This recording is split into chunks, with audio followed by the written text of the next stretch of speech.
presented by MRS Music. Music by DJ Umesh, Shukipur Bazaar.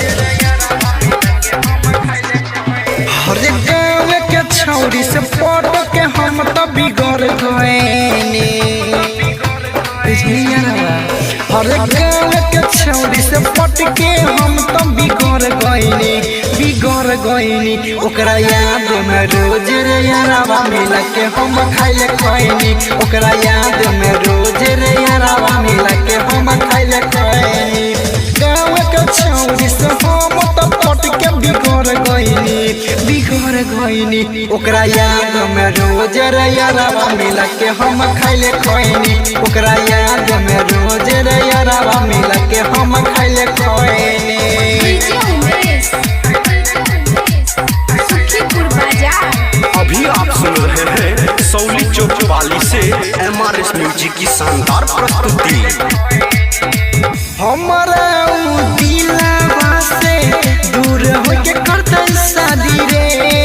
खुश नहीं रही पैते कके हमर बराबरी रे। हे रे हमारा दिलवा से दूर होके करते शादी रे। खुश नहीं रही पैते कके हमर बराबरी रे। हरे मिले खाती आइल रहे रतिया में हम तलर गईनी।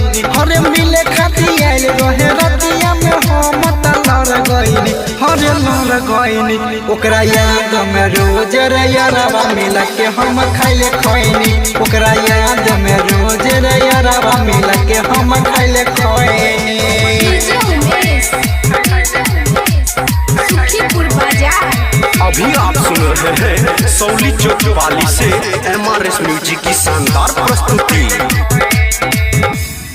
छोटू छौमेला से कइरा के खेला होई जइतैयाने रे।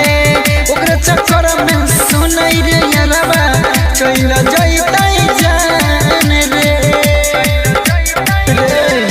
छोटू छौमेला से कइरा के खेला होई जइतैयाने रे।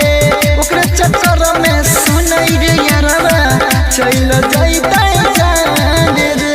बनरी से प्यार के भइल बुरा हाल कैसन सजा पैनी। बनरी से प्यार के भइल बुरा हाल कैसन सजा पैनी।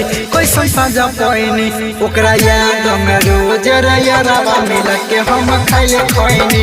ओकरा याद में रोज रे यारावा मिला के हम खाइले खैनी।